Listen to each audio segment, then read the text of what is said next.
நம் தேர்வுகளே நம் வாழ்க்கையை தீர்மானிக்கின்றன. கிறிஸ்துவுக்குள் பிரியமானவர்களே, சகோதரி நான்சி சொல்கிறார்கள், நம் வாழ்க்கையில் நடந்த எல்லா சூழ்நிலைகளையும் நாம் தேர்ந்தெடுக்கவில்லை. உதாரணமாக, ஒருவர் நான் இந்த குடும்பத்தில் பிறக்க வேண்டும் என்று தேர்ந்தெடுக்கவில்லை, என்னை அவர்கள் அப்படி நடத்த வேண்டும் என்றும் நான் விரும்பவில்லை என்று சொல்கிறார். அது உண்மைதான். ஆனால் அந்த சூழ்நிலைகளுக்கு நாம் எப்படி பதிலளிக்க வேண்டும் என்பதை தேர்ந்தெடுக்கும் பொறுப்பும் சுதந்திரமும் நமக்கு இருக்கிறது. அதே நபர் சில காலங்கள் கழித்து என் அம்மாவையும் அப்பாவையும் மன்னிக்க வேண்டிய நேரம் வந்துவிட்டது என்று சொல்கிறார்கள். நாம் அனைவரும் நம் வாழ்க்கையின் சூழ்நிலைகளால் பாதிக்கப்படுகிறோம்.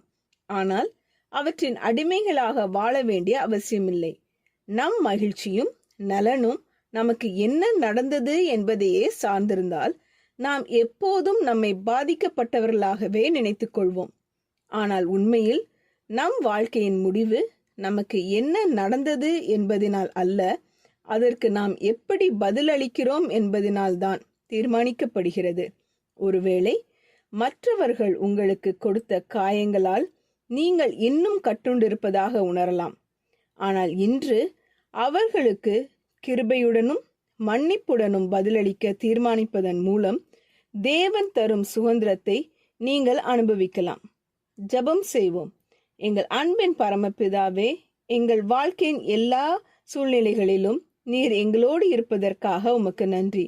நாங்கள் மாற்ற முடியாத கடந்த காலத்தை ஏற்றுக்கொள்ளவும் இன்று உமக்கு பிரியமான தேர்வுகளை செய்யவும் எங்களுக்கு ஞானத்தை தாரும்.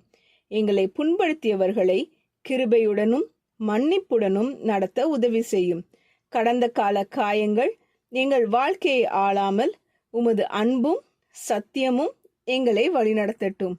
சூழ்நிலைகளால் அல்ல, உம்முடைய வார்த்தையின்படி பதிலளிக்கும் இருதயத்தை எங்களுக்கு தாரும். உம்முடைய கிருபையால் சுதந்திரமாக வாழவும் உமக்கு பிரியமான வாழ்க்கையை தேர்ந்தெடுக்கவும் எங்களுக்கு உதவி செய்யும். இயேசுவின் நாமத்தில் ஜெபிக்கிறோம் பரமபிதாவே, ஆமேன்.